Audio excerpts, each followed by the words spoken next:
এলেম আছে তোমার, ঠিক নিজেকে খুলে ফেলেছ। অনেক ছেলেরা যেটা পারে না তুমি পারো। আর কতদিন আমাকে এইভাবে রাজনন্দিনী সেজে থাকতে হবে? তুমি তো জানো, বলেওছি অনেকবার, বারবার এক কথা কেন জিজ্ঞেস করো?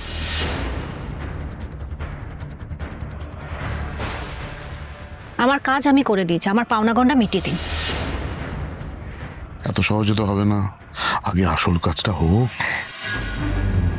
আসল কাজ আপনি করুন, আমি পারবো না। তা বললে কি হবে? তোমার ছাড়া কি হবে? তোমাকেই তো রাজনন্দিনীর থেকে সবকিছু নিতে হবে।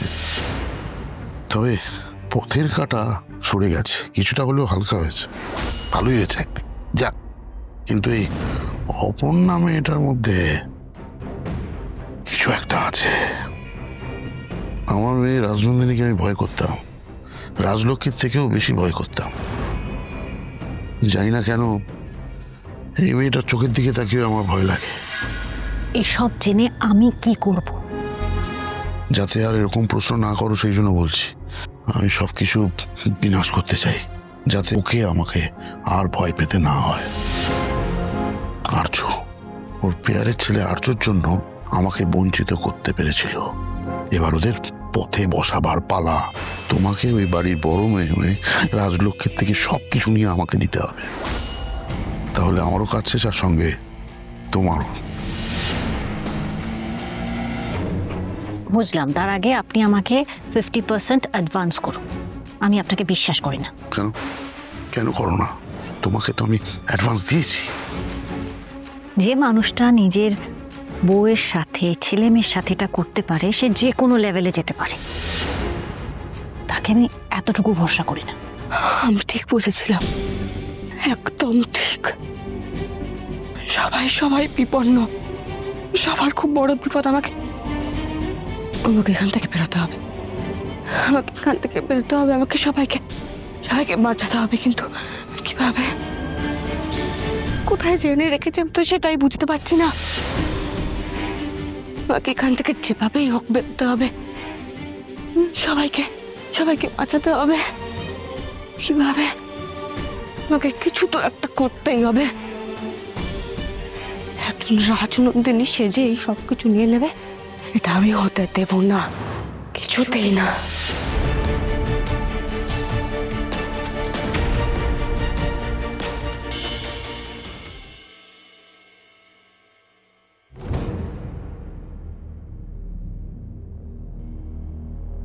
ম্যাডাম, কোনো খবর পেলেন আপনারা? হ্যাঁ, কোনো খবর কি পাওয়া গেল? আমার মেয়েটা কোথায় স্যার? মেয়েটা সিসিটিভি ফুটেজে দেখা গেছে হসপিটাল থেকে একটা হুইল চেয়ারে করে বের করে এনে একটা গাড়িতে তোলা হয়েছে। হে ভগবান, আবার?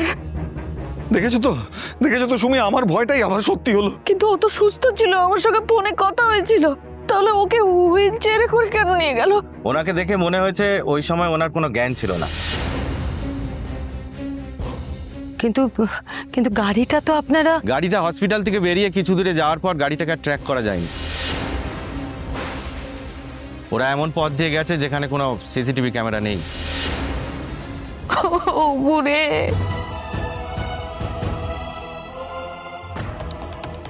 কি হবে এখন তাহলে? ঘাবড়াবেন না, চিরুনি তল্লাশি চলছে, কোনো না কোনো খবর তো ঠিক পাওয়াই যাবে। ও স্যার, কিন্তু তার মধ্যে যদি আমার মেয়েটার কোনো ক্ষতি হয়ে যায়? না, এসব কিছু ভাববেন না, আমরা চেষ্টা করছি। কারা ওরা এমন ক্ষতি করলো বলুন তো স্যার? আমরা তো কারোর এরকম কোনো ক্ষতি করিনি। আপনারা দেখুন, সব রকম ভাবে চেষ্টা করুন প্লিজ। ফার্দার কোনো আপডেট পেলে আমরা আপনাকে জানাচ্ছি। ওরে বাবারে, এরা কারা? মানে আমার কোনো ক্ষতি করবে না তো? না, চিন্তা করো না মানুষে, তোমাকে ওরা কিচ্ছু করবে না, কারণ তুমি ওদের কাছে ম্যাটার করো না।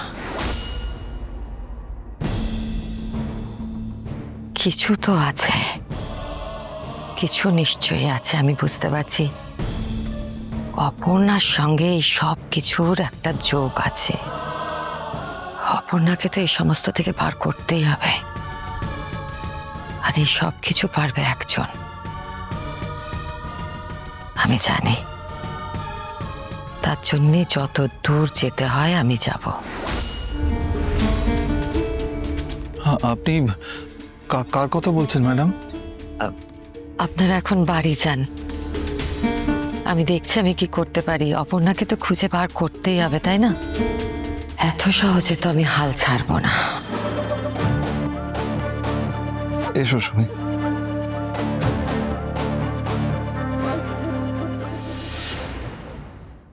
নাও, খেয়ে নাও। এ কি, হাতের বাঁধন তো খোলা। আমি জানতাম ওসব দড়ি টড়ি দিয়ে ওকে বেঁধে রাখা যাবে না, এ কঠিন জিনিস। তুই চিনিস তোর স্বামীকে? জানিস তোর স্বামীকে? আমারই পাঠানো লোক।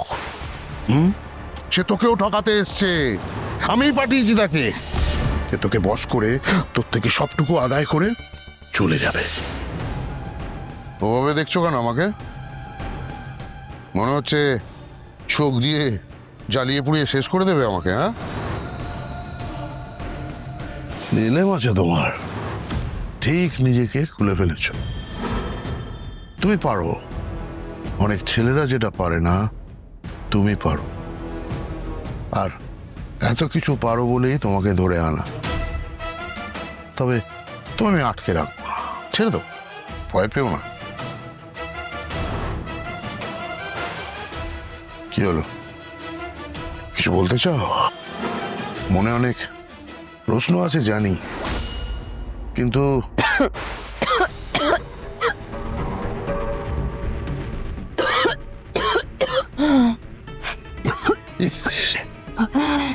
কিভাবে কাশছে দেখো।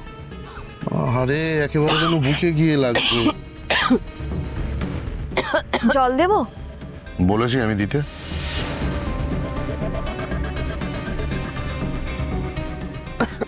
শরীরে তো একদম জুত নেই মনে হচ্ছে। কি দরকার বলো তো এসবের? ইস, কি কষ্ট হচ্ছে দেখো তো। না না, জলটা এই সময় একটু খাওয়া দরকার। দাঁড়াও, আমি তোমাকে নিজের হাতে জল খাওয়াবো।